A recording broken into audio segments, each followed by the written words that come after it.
जय हिंद एवरीवन, कैसे आप सब। आई होप आप बहुत बढ़िया होंगे, आपकी स्टडीज भी बहुत बढ़िया चल रही होगी। मैं राहुल एक बार आप सभी का वेलकम करता हूं फिर से तथागत डिफेंस एकेडमी के इस ऑनलाइन प्लेटफॉर्म पर। और डियर एस्पायरेंट्स, जैसा आप लोगों को पता है कि हम लोग जो है CDS के PYQs कर रहे थे, ज्योमेट्री टॉपिक हम लोगों ने उठाया हुआ था और इनमें जो है हम लोग जो है ट्राइंगल कवर कर चुके हैं, सर्कल्स अपना चल रहा था। सर्कल में अभी मैं जो पार्ट बनाने जा रहा हूँ इसमें बहुत इंपॉर्टेंट कॉन्सेप्ट्स और उसके क्वेश्चन सॉल्व करने वाले हैं। आप बहुत ध्यान से इन क्वेश्चन को भी सॉल्व करके एक बार एग्जामिनेशन में जाएं। ओके, विदाउट एनी डिले आ जाओ, सीधे अपन चलते हैं क्वेश्चन को सॉल्व करने के लिए।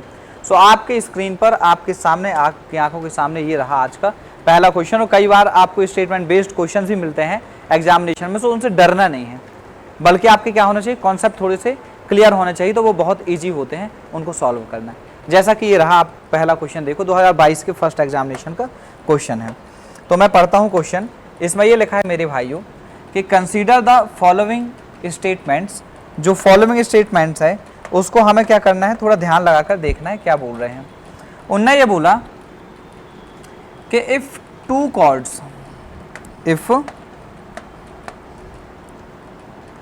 Chords AB and AC of a circle are equal. यदि किसी एक सर्कल है, मैं तो ये सर्कल बना ही ले रहा हूं, मैं बहुत ज़्यादा दिमाग नहीं लगा रहा हूं। और इसने जब AB और AC बोला तो मैं एक पॉइंट से एक कॉर्ड ये और एक कॉर्ड ये, जब दोनों इक्वल हैं तो इस पॉइंट से ये डिस्टेंस और ये डिस्टेंस दोनों इक्वल हैं, ये बराबर है, कोई बात नहीं।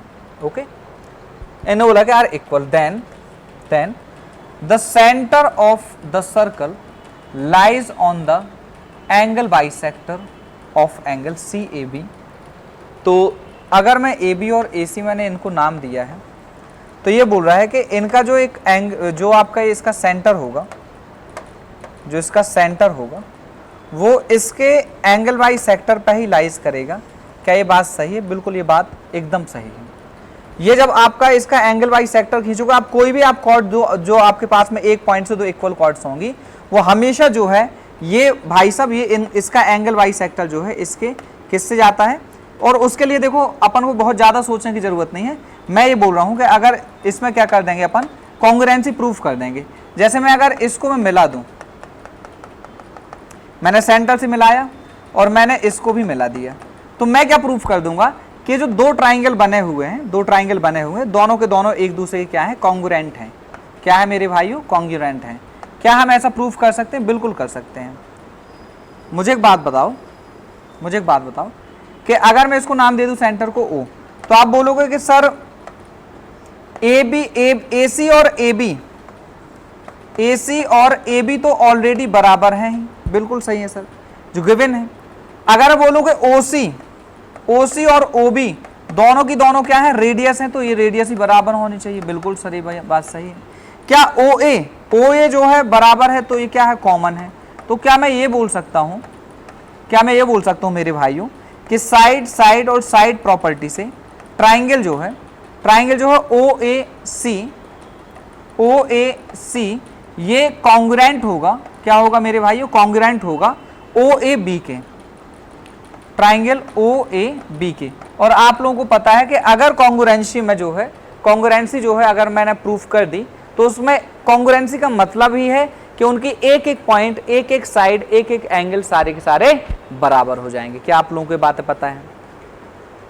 यदि पता है तो बेहतरीन बात है। इसका मतलब ये है मेरे भाइयों कि यहाँ पे अगर ये कॉन्ग्रुएंट हो गए हैं तो इसका मतलब मेरा जो है, इनने कौन सा एंगल बोला है, एंगल CAB। क्या इसका एंगल बाइसेक्टर होगा? इसका मतलब ये है, मुझे ये प्रूफ करना है कि अगर इसका एंगल बाइसेक्टर है, तो ये दोनों कोण बराबर होंगे। और चूंकि कॉन्ग्रुएंट हो चुके हैं तो एंगल OAC बराबर होगा मेरे भाइयों एंगल OAB के। दैट्स वाई ये स्टेटमेंट एकदम करेक्ट स्टेटमेंट्स हैं। हम अभी बाद में देखते हैं क्या क्या है। दूसरा पढ़ें आप थोड़ा। इन्होंने बोला कि if to concentric circles are intersected by a line at A, B, C and D respectively, then क्या AC बराबर BD है? ठीक है, तो इन्होंने ये बोला कि दो कंसेंट्रिक सर्कल्स हैं, तो मुझे ना चाहते हुए भी इसको मुझे थोड़ा सा मिटाना पड़ेगा, या फिर मुझे लगता है मैं इसमें स्लाइड ले सकता हूँ। ओके, ध्यान समझना मेरे भाइयों, ये रहा एक सर्कल और ये रहा चूंकि कंसेंट्रिक सर्कल है तो मैंने ये ले लिया। अब उसने बोला कि अगर मैं एक लाइन से इनको इंटरसेक्ट करा दूं तो इनका नाम दे देता हूं मैं ए, बी, सी और डी। तो इन्होंने ये बोला कि क्या AC, कि क्या यहां से लेकर यहां तक जो आपका AC है, क्या AC बराबर BD के है? तो मैं इसको प्रूव कर दूंगा। मेरे हिसाब से तो आप क्या करें कि इसका अगर सेंटर कंसेंट्रिक है तो एक ही सेंटर होगा। सेंटर पे डाली गई जो है परपेंडिकुलर हमेशा इस कॉर्ड को दो हिस्सों में बराबर कर देता है। इसका मतलब मेरे पास में अगर ये O है और ये D है तो मैं ये बोल सकता हूं कि BD बराबर मेरे भाइयों क्या होगा, BD बराबर CD होगा। मुझे ये जरूर पता है कि बिकॉज ऑफ BD बराबर CD होगा। और ये कैसा है, क्योंकि OD is a perpendicular, because OD perpendicular to BC। ये हो गया। दूसरी चीज तो मैं ये भी बोल सकता हूं कि सर AD बराबर BD भी होगा। एक सेकेंड, मैं BD ना इसको OM नाम दे देता हूं ताकि कंफ्यूजन ना हो। तो मैं एक काम करता हूं,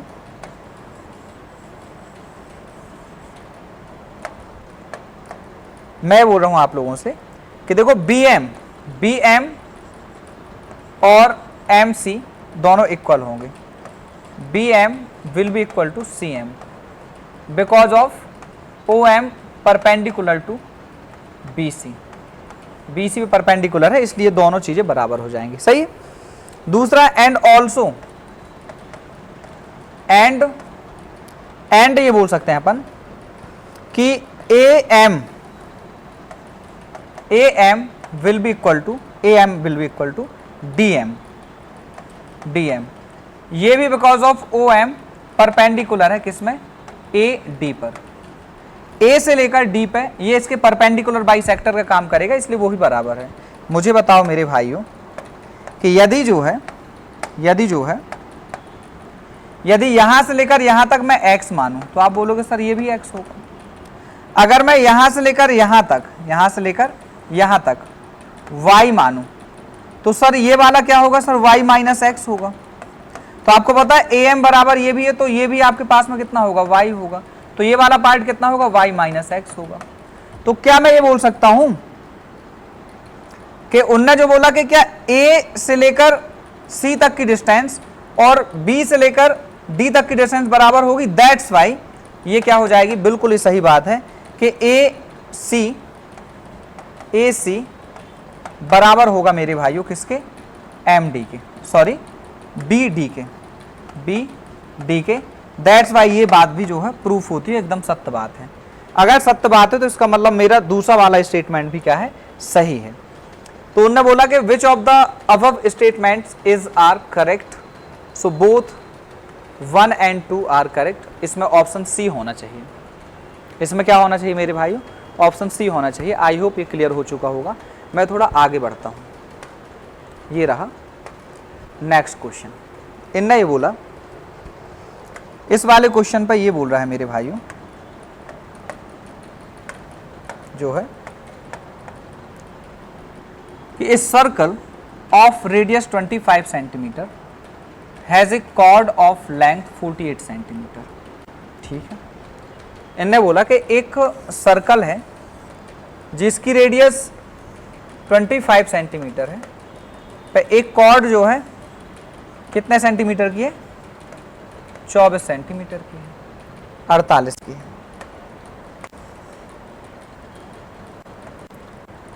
ये कितने की है, 48 की है। ये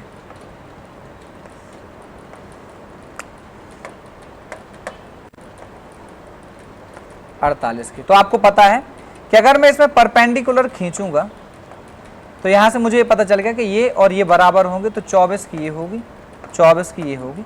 आपको पता है 24 25, तो सबसे पहले ये परपेंडिकुलर की जो लेंथ होगी वो 7 सेंटीमीटर हो जाएगी, क्योंकि 7 24 25 की ट्रिपलेट्स बनती है। आप लोगों को पाइथागोरस थ्योरम पता है। आप यहाँ पर पाइथागोरस थ्योरम आप लगाओगे, इस ट्राइंगल में पाइथागोरस थ्योरम आप लगाओगे तो आपको पता है कि 25 का स्क्वायर जो है मेरे भाइयों 24 के स्क्वायर और प्लस एक्स के स्क्वायर के बराबर होगा। अगर मुझे एक्स का स्क्वायर चाहिए तो 625 माइनस 500 जो है 76 कर दूंगा मैं। इतना ही आएगा क्या? तो 25 24 49 हो जाएगा। एक्स स्क्वायर की value 49 and x will be nothing but 7। ये इनने ये बोला है, इनने क्या बोला है कि is the what is the length of the perpendicular drawn from the centre of the circle to the chord. D for Dogesh भाई 7 सेंटीमीटर। मैं ऑलरेडी सॉल्व कर चुका हूँ, आई होप क्लियर होगा। क्या कर दिया अपन ने, परपेंडिकुलर ड्रॉ किया। आपको पता है ये बाइसेक्टर का, परपेंडिकुलर बाइसेक्टर का काम करेगा। 48 में से अगर 24 ये है तो 24 ये 2 हिस्सों बटेगा, तो 7 24 25 की ट्रिपलेट्स बनेगी। अगर ये 25 24 तो 7 होगा। आई होप क्लियर हो चुका होगा। आ जाओ नेक्स्ट क्वेश्चन की तरफ। ये रहा एक और।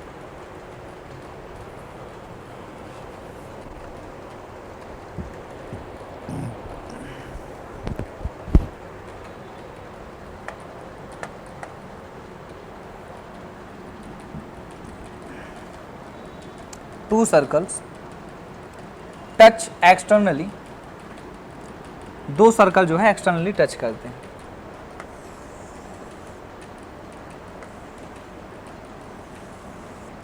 ये टच कर रहे हैं यहाँ पर।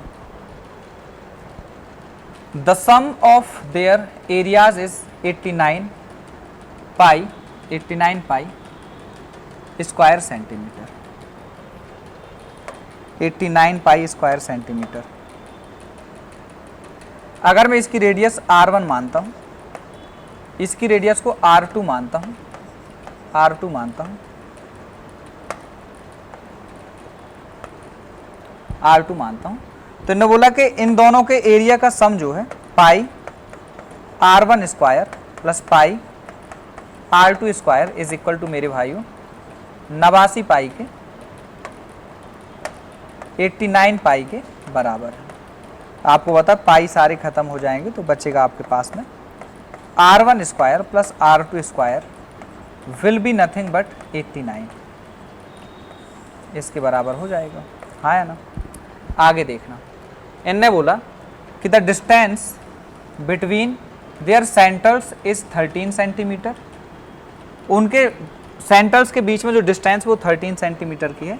इसका मतलब ये और ये, अगर मैं R1 प्लस R2 को ऐड करता हूँ तो मेरे पास में 13 सेंटीमीटर आना चाहिए, ऐसा उन्होंने बोला है।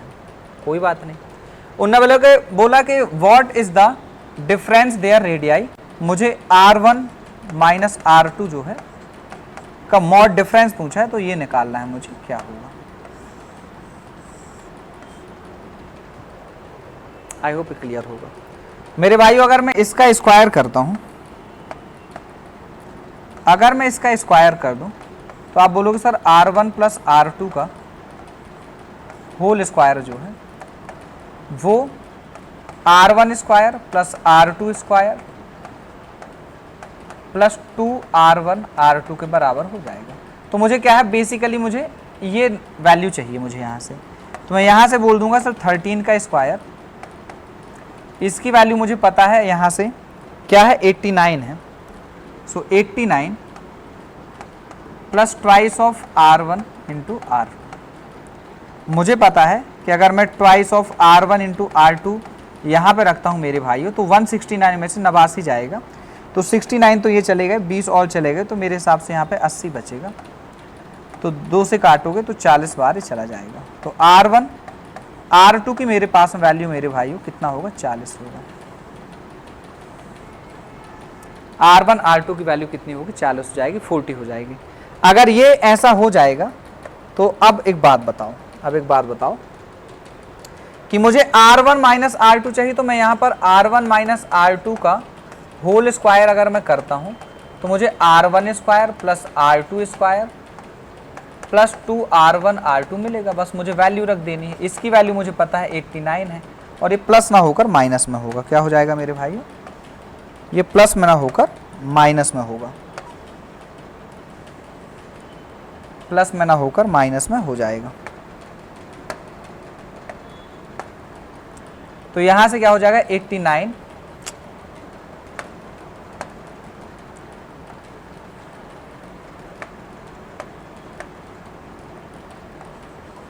89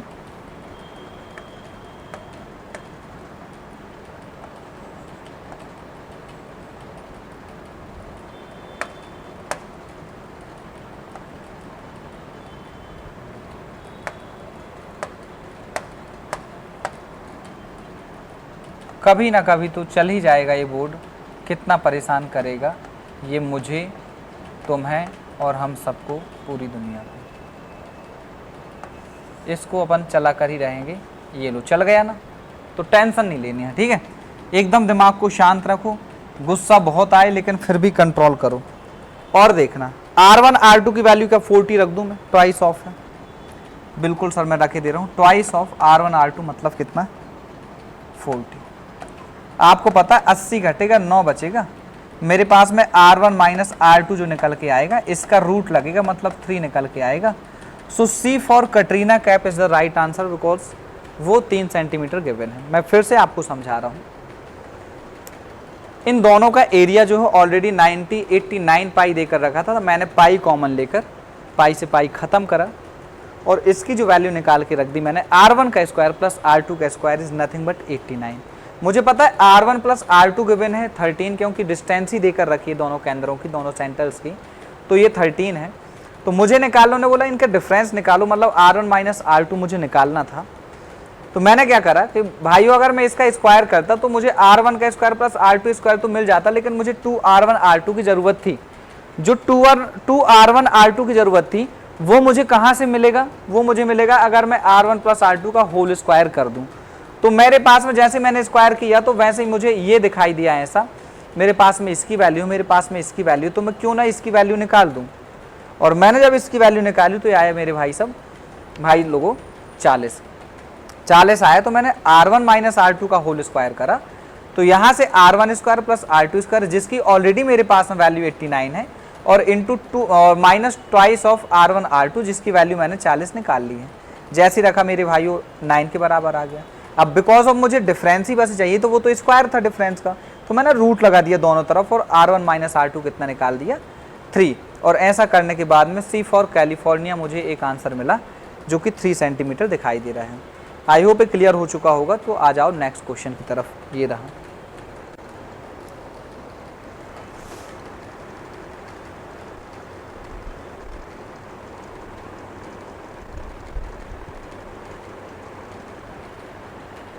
आ जाओ मेरे प्यारे भाइयों, प्यारे दोस्तों, प्यारे बंधुओं सखाओ, हम चलते हैं एक अगला बहुत प्यारा क्वेश्चन करते हैं। और ये क्वेश्चन ये है कि ए triangle ABC with sides AB is equal to 15 centimeter, BC is equal to 9 centimeter, CA is equal to 12 centimeter is inscribed in a circle। एक सर्कल में 15, 9 और 12, वैसे तो ट्रिपलेट्स बन रही है, तो मैं फिर भी जो है A15, AB 15, BC जो है 9 और CA जो है 12 कर लेता हूँ। मुझे पता है कि ये जो है राइट एंगल ट्राइंगल बन रहा है, क्योंकि 3 त्रिकोण 3 चौकी 12 3 पंचे मतलब 3 4 5 के रेशियो में है। या फिर आप 9 का स्क्वायर 81 और 12 का स्क्वायर 144 करोगे तो वो 225 निकल के आएगा, वो पाइथागोरस थ्योरम लग जाएगी। आई होप अब यहाँ से क्लियर हो चुका होगा कि मैं करने क्या वाला हूँ। उनने ये बोला है मेरे भाइयों कि जब इंस्क्राइब करा गया तो इंस्क्राइब तो यही हो जाएगा। What is the radius of the circle, तो मुझे इसका मतलब इन रेडियस निकालने हैं। एक सेकेंड, मुझे एक्चुअली में सरकम रेडियस निकाल ली है, सरकम रेडियस।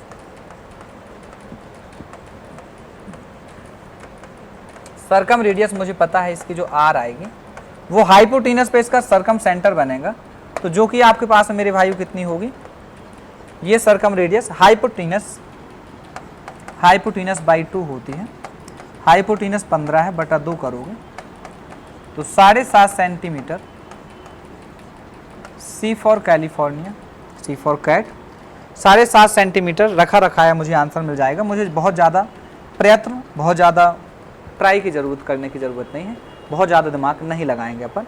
और इसका आंसर क्या होगा मेरे भाइयों, 7.5 सेंटीमीटर। आई होप क्लियर हो चुका होगा। आ जाओ हम बढ़ते हैं नेक्स्ट क्वेश्चन की तरफ।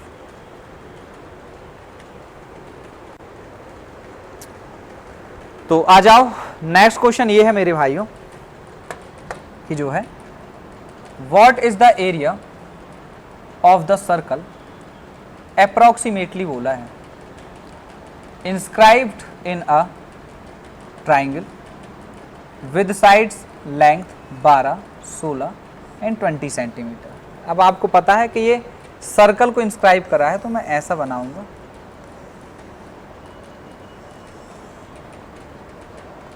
और ये जो है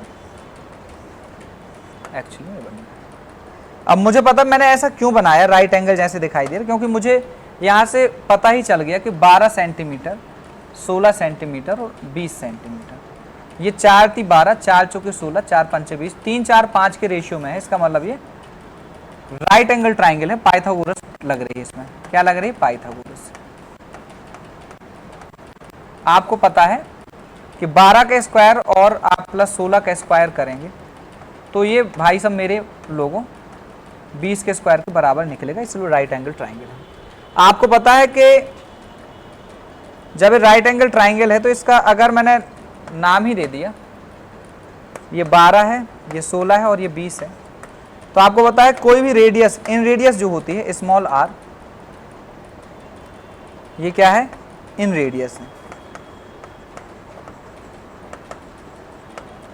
जो होती है वो डेल अपॉन में एस होती है। मतलब डेल मतलब एरिया अपॉन में सेमी पेरीमीटर, एरिया अपॉन में सेमी पेरीमीटर। आपको पता है राइट एंगल ट्राइंगल है, जब राइट एंगल ट्राइंगल है तो हाफ ऑफ इसका जो एरिया निकल के आएगा, हाफ ऑफ बेस यानी 16 इंटू परपेंडिकुलर यानी कितना? 12, अपॉन में कितना होगा मेरे भाइयों? अपॉन में अगर मैं एस की बात करूं तो 16 और 12 आपका कितना हो जाएगा? 28, 28 और 20 जब आप जोड़ोगे तो कितना हो जाएगा? 48, और 48/2 को मैं 24 लिख दूंगा। बस इतनी सी कहानी है। जैसे आपने किया तो वैसे ही आपको पता चला कि सर 8 × 24 और 8 × 2 = 16, तो ये कटेगा। 3 से मैं काटूंगा तो 4 बार तो ये जाएगा, और 2 से इस 2 को भी खत्म करो, तो जो मेरे पास मिला है मेरे भाई वो कितना मिला? 4 मिला। और जो r की वैल्यू है, किसकी वैल्यू? r की। मुझे चाहिए क्या है? इसका अप्रोक्सीमेटली एरिया चाहिए। अप्रोक्सीमेटली एरिया जब निकालूंगा मैं, तो इसका मतलब अप्रोक्सीमेट एरिया कैसे निकल के आएगा? मेरे पास में रेडियस है, मैं सीधा करूंगा area of the circle. Area of the जब मैं सर्कल की बात करूंगा तो ये निकल के आएगा पाई r स्क्वायर।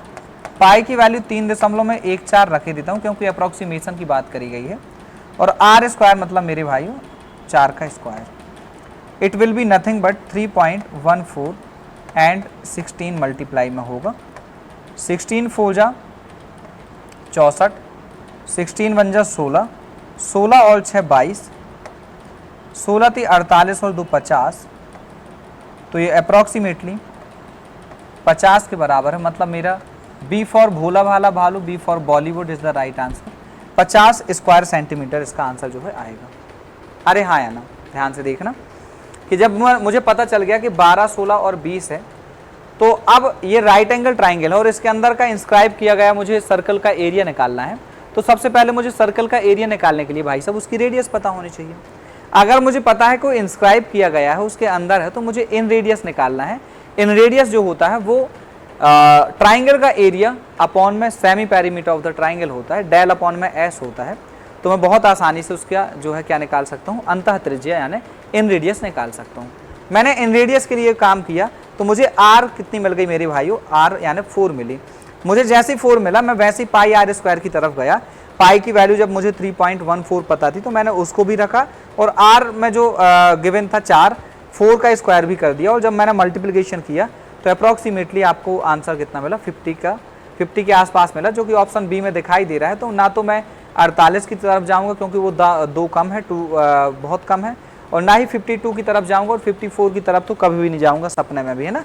तो आंसर क्या हो जाएगा? बी हो जाएगा। Now this is the next question.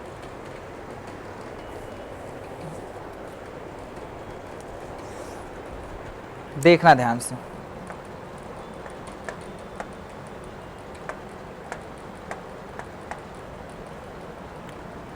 Let x be the area of a square inscribed in a circle of radius r.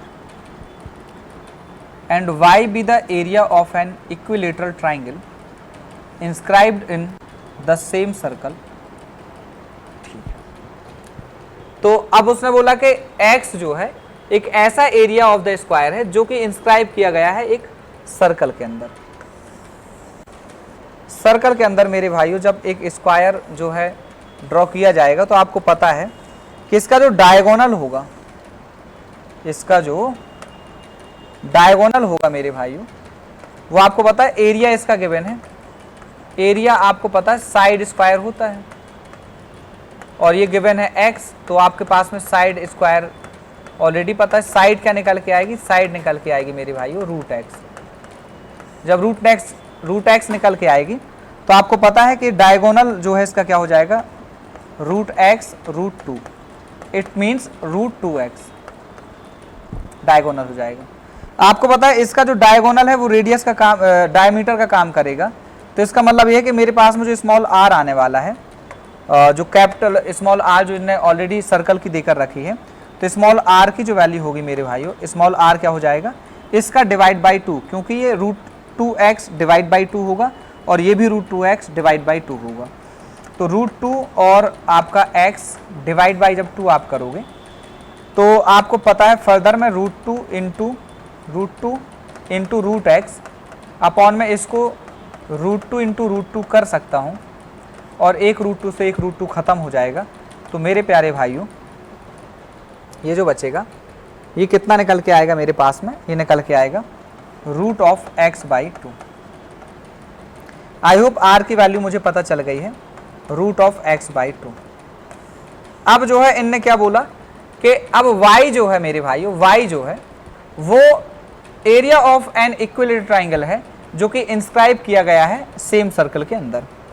तो अगर इसी सेम सर्कल के अंदर मैं तो बोल रहा हूँ कि कहीं पर भी इंस्क्राइब किया गया होगा तो उसमें आपको पता है कि इक्विलेटरल ट्राइंगल की जब जो भी अगर अंदर इंस्क्राइब किया गया है तो उसका इसका मतलब सर्कम रेडियस होगी, सर्कम रेडियस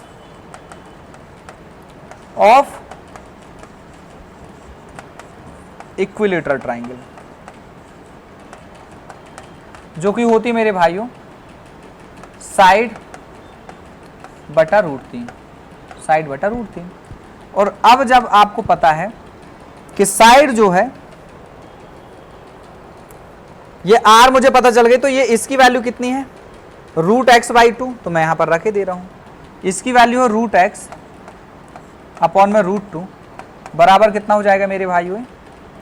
साइड, साइड और बटा रूट 3। आपको पता है कि क्रॉस मल्टीप्लाई करूंगा तो साइड ऑफ इक्विलेटरल ट्राइंगल, किसकी?